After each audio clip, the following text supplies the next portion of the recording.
Kisah Orang Kudus hari ini tanggal 14 Oktober adalah Santo Paus Kalistus pertama.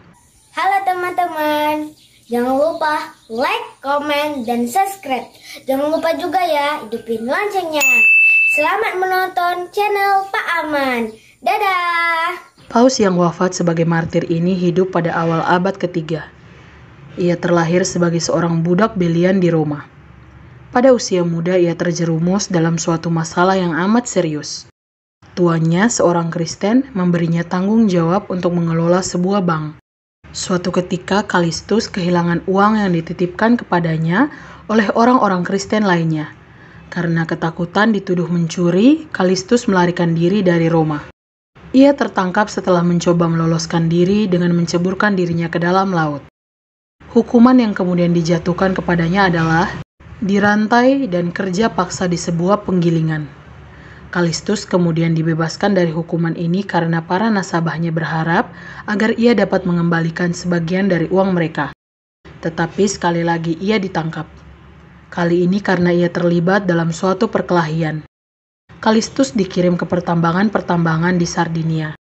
Ketika Kaisar membebaskan semua tawanan Kristen yang dihukum di pertambangan-pertambangan tersebut, Kalistus juga ikut dibebaskan. Sejak saat itu hidupnya mulai membaik. Paus Santo Seprinus mengenal serta memberikan kepercayaan kepada budak yang baru dibebaskan itu. Ia kemudian ditabiskan oleh Paus Seprinus menjadi seorang diakon dan ditugaskan untuk menjaga pengkuburan di luar kota Roma.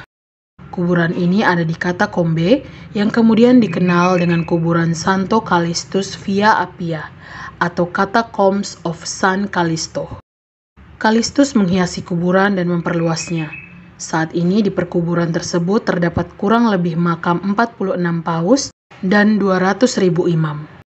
Paus Santo Seprinus kemudian tidak saja mentabiskannya sebagai seorang imam, tetapi juga menganggapnya sebagai seorang sahabat sekaligus penasehat.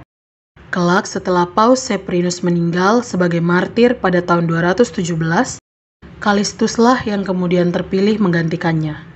Sebagian orang mengeluh karena ia terlalu murah hati kepada orang-orang berdosa. Namun demikian, Paus yang kudus itu memutuskan bahwa para pembunuh pun diperkenankan menerima komuni kudus setelah mereka bertobat serta mengakukan dosa-dosa mereka. Paus hebat ini selalu mempertahankan ajaran-ajaran Yesus yang benar. Pada akhir hidupnya, ia ditangkap dan dipenjara. Ia meninggal dihukum cambuk dan jenazahnya dibuang di sebuah sumur di Trastevere. Kini di atas sumur itu berdiri gereja Santa Maria in Trastevere.